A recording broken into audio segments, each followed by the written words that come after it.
دیا میں اپنے گھر جا رہی ہوں, گھر جانا ہے. کہہ دیجیے گا نا کہ میں شاپنگ کرنے کے لیے گئی. آج صبح ہی بتایا کہ وہ بزی ہے, اس لیے تو میں نے رمیز کے ساتھ پلان بنا لیا. کوئی تعلق واسطہ نہیں رکھو گی. کاش نہ میں دکان چھوڑتا, نہ میں اپنا حصہ مانگتا, اور نہ الگ ہونے کی بات کرتا. آئیے آج ہم بات کرتے ہیں ڈرامہ سیریل پل دو پل کی ایپیسوڈ 55 کی, جو ہر پیس سے جمعرات 9 بجے ARY ڈیجیٹل پر نشر ہوتا ہے.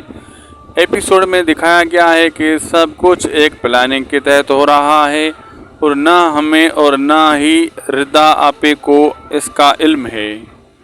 مرکزی کردار کے جذبات بہت واضح ہیں. خوف اور تشویش ہر منظر میں محسوس ہوتی ہے.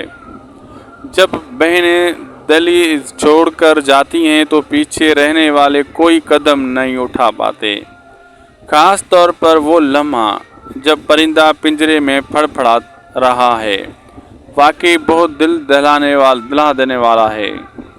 اس کے علاوہ یہ بھی دکھایا گیا ہے کہ ایک شخص ہماری سوچ سے زیادہ چالاک نکلا, اور شادی کے معاملے میں عاصم بھائی کو براہ راست منانا پڑا. سب کچھ اس حد تک پہنچ گیا کہ شہید بھائی اور امی کو بھی بتانا پڑا کہ انہیں کیسے روکا جائے.